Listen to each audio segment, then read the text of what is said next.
Well, I'm Naila Thomas. I'm a senior at Tuskegee University, and I'm a personality on Melanination Radio.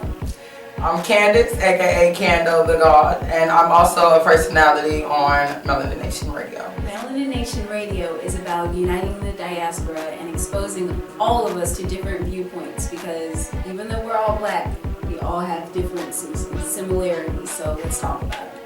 Oh yeah, serious inquiries only. Contact you can meet us at Melanination,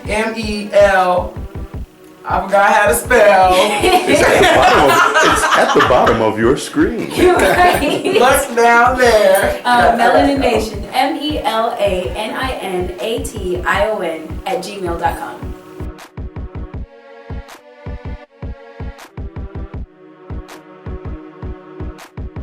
You're watching Tuskegee Virtual.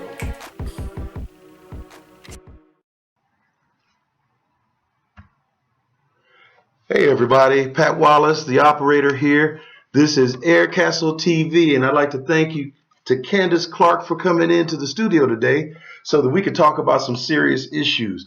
But let me do some of this housekeeping first. First of all, let me get a shout out to Izzy of Central Command up in Cincinnati, Ohio. What's up, homie? And also out in California, the folks watching out there, Alex McKenzie and the Wedgie Wall folks.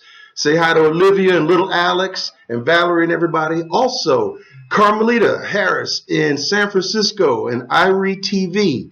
I will be there next week, you guys, and we are going to be broadcasting live from the Oakland Raiders tailgate. So you definitely want to be there. Also, Jimmy Duncan and the guys from Dragon House over there. Hopefully, I'll get a chance to stop in San Francisco. And my boys, Ian and Nigel over in the UK, thanks for dropping us that note. And we are going to be getting on that syphilis study talk real soon.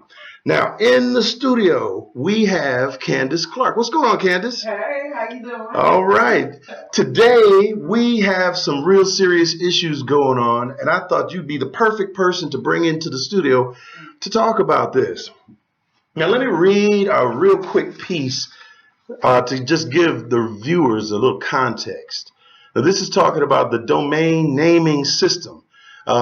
This is the way that websites are named and the way that they're cataloged. Okay, the domain naming system is one of the internet's most important components. It pairs the easy to remember web addresses like TuskegeeVirtual.com with their relevant servers. Without the DNS, you'd only be able to access websites by typing in its IP address, a series of numbers like 194.66.82.10. More by circumstance than by intention, the U.S. has always had ultimate control and say over how the DNS is controlled, but not for much longer.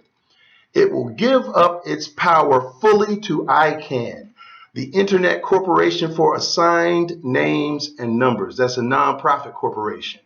The terms of the change were agreed on in 2014.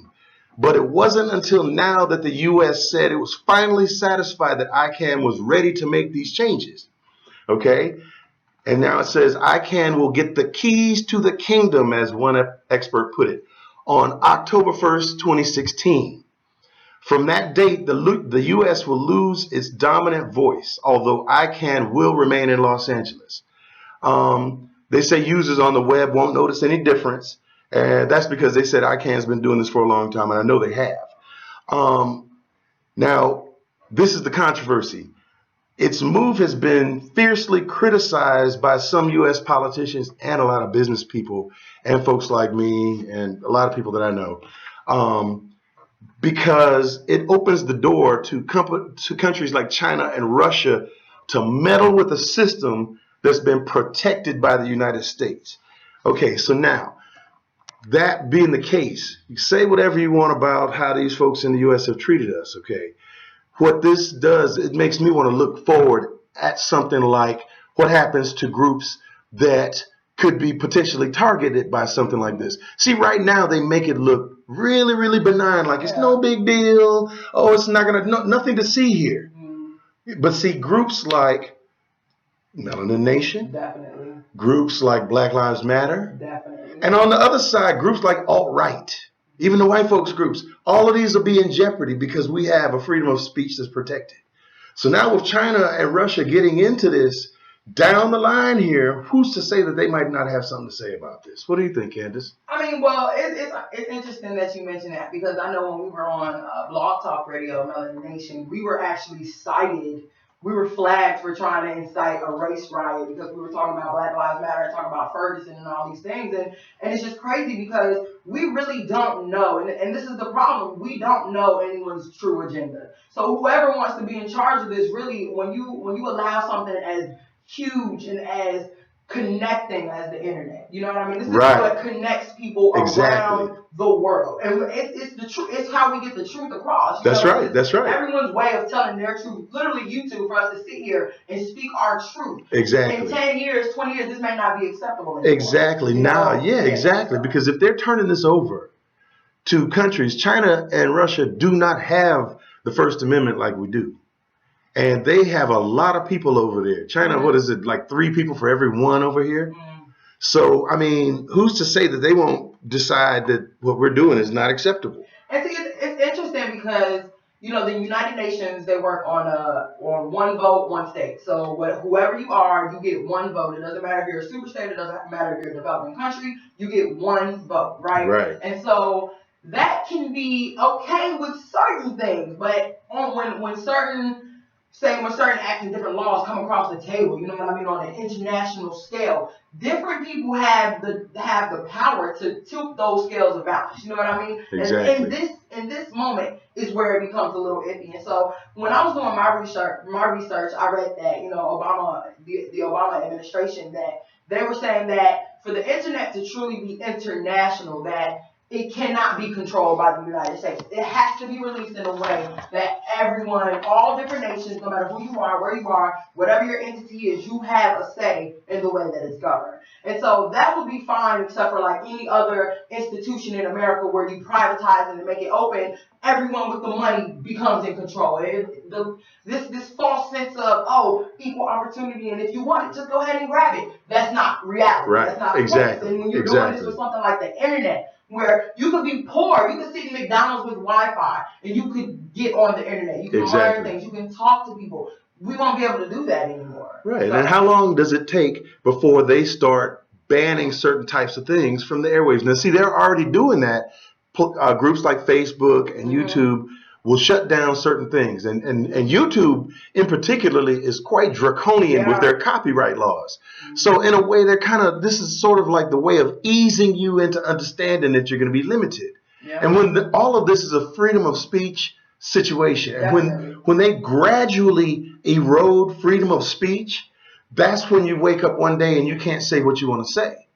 But we kind of led you into this years ago when we switched ICANN. It's so insidious. That's what it is. You know, like you can wake up 10 years from now and be living in 1984, and you can want to be upset about it, but their rebuttal is, well, we've been doing this for 20 years now. You didn't have a problem when we first implemented it, so you can't really complain now. Right. And then it'll get to the point where, you know, the masses will get so used to it, it'll almost become acceptable to us. Like, we won't even really want to retaliate. We won't want to raise our voice in opposition to it because we're used to it. You know what I mean? And I think a lot of people in a lot of the articles that I read, they all keep mentioning that to the average user, to the regular internet user, you won't be able to tell the difference. But it depends on what it is that you want to watch. Because I know that, like, I read that they were saying that it will help national security and things like that. Right. And so that's fine. But in a place like, you know, America, or in a place like South Africa, where you had, they systematically, like, I was just watching a Black Lives Matter protest in Ethiopia, you know, where they're attacking, in Jerusalem, where they're attacking Ethiopian black people in Israel. Right. Who's to say that Black Lives Matter? They're calling us a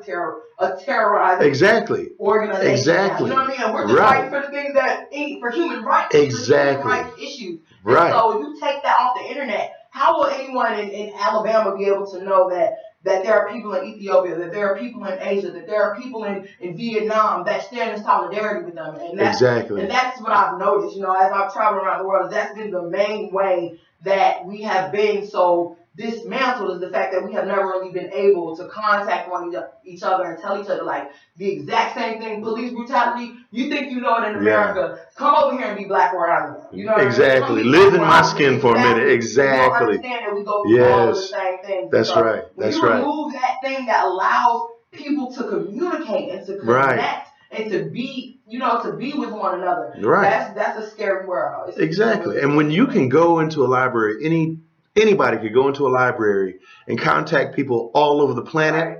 And we, just like our show here, we can reach out to the entire planet from Tuskegee, Alabama. How are we gonna deal with that? We're gonna have to come up with mechanisms to keep the flow of information open. Mm-hmm. And I guess we're gonna have to get creative with it. Some guys I was talking about were saying maybe we need to all get shortwave radios or something so we can stay in touch, because they can't regulate that. And people could talk to people around the world on shortwave.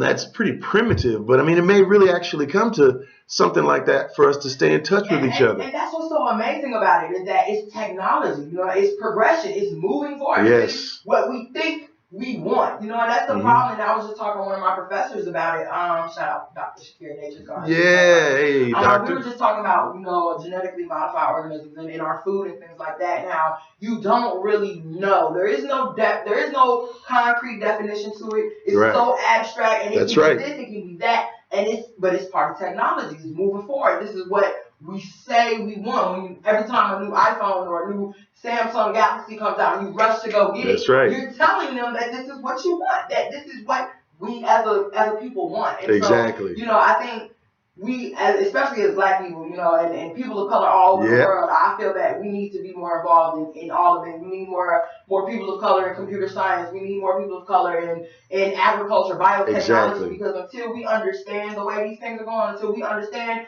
how these systems are created, we'll never be able to fully get in them, to integrate ourselves in them, or to even be in a place where we can function side by side with a system that is so whatever this one is.